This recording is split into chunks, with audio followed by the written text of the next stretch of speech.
Let's read the question. In the diagram shown in figure, match the following columns. Take G is equal to 10 meter per second square. So बच्चों given है हमें एक smooth incline plane का diagram जिसमें angle of inclination है 30 degree और इसको हमें कंबाइंड मास मान सकते हैं 6 kg का। तो हम डायग्राम को रीड्रॉ कर सकते हैं कुछ इस तरह से। दिस इज 30 डिग्री और यहाँ रखा हुआ है एक 6 kg का ब्लॉक जिस पर यहाँ पर डाउनवर्ड डायरेक्शन में फोर्स लगाया जा रहा है F2 is equal to 18 newton and upward direction में फोर्स लगाया जा रहा है 60 न्यूटन। सो बच्चों इस पर अपवर्ड डायरेक्शन में नेट फोर्स क्या हो जाएगा, यहाँ पर अगर हम चेक करें तो इस पर अपवर्ड डायरेक्शन में जो नेट फोर्स होगा that is F net, this will be 60 minus 18, it means ये आ जाएगा 42 न्यूटन। अब जब हम इस ब्लॉक का फ्री बॉडी डायग्राम फॉर्म करेंगे तो इसमें वेट एक्ट करेगा वर्टिकली डाउनवर्ड जो कि है 6a। ब्लॉक की अपवर्ड जाने की टेंडेंसी होगी। अब ये 6g को हम दो कंपोनेंट्स में ब्रेक कर सकते हैं। ये आ जाएगा हमारे पास में angle as 30 degree, so this is 6g cos 30 degree and this component of the weight will be 6g sin 30 degree. तो बच्चों इसमें बेसिकली जो एक्सेलरेशन प्रोड्यूस होगा वो क्या होगा, F net then minus the sliding force, जबकि इसमें स्लाइडिंग फोर्स कितना है हमारे पास में देख सकते हैं हम, that is 6g sin 30 degree और डिवाइडेड बाय आ जाएगा इसका मास। तो हमें एफ नेट कितना मिल रहा है 42, so this is minus 6 multiplied by 10 multiplied by half whole divided by 6।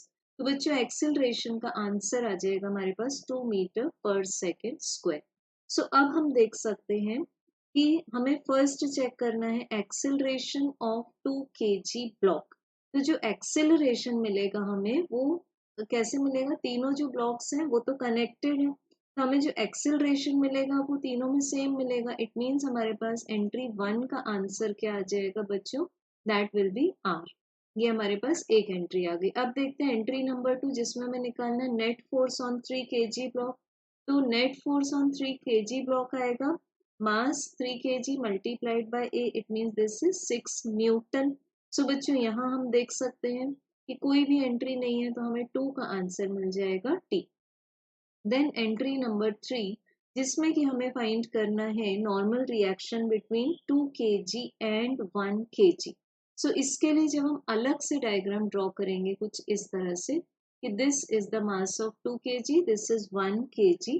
तो मान लेते हैं कि 2 kg मास ने 1 kg मास पर कुछ इस तरह से नॉर्मल रिएक्शन एक्सर्ट किया। तो इसको हम क्या ले लेंगे, नेट फोर्स के लिए R1 minus 1 multiplied by G sine 30 degree minus 18, क्योंकि 1 kg पर और कितना लग रहा है 18 न्यूटन अपोजिट डायरेक्शन में लग रहा है।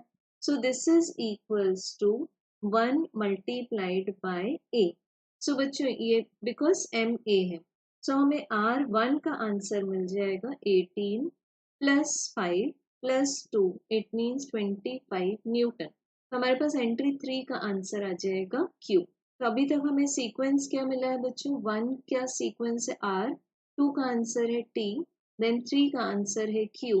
अब हमें फाइंड करना है fourth normal reaction between 3 kg and 2 kg। It means यहाँ पर इस तरह से हमें नॉर्मल रिएक्शन फाइंड करना है। तो हम मान लेते हैं इसको।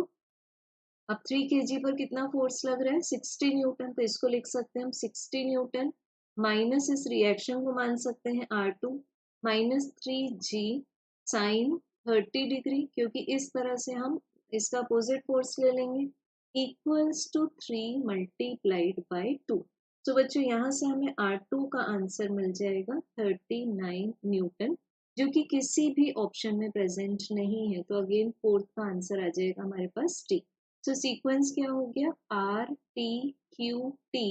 So correct option will be option 4, that is option number D.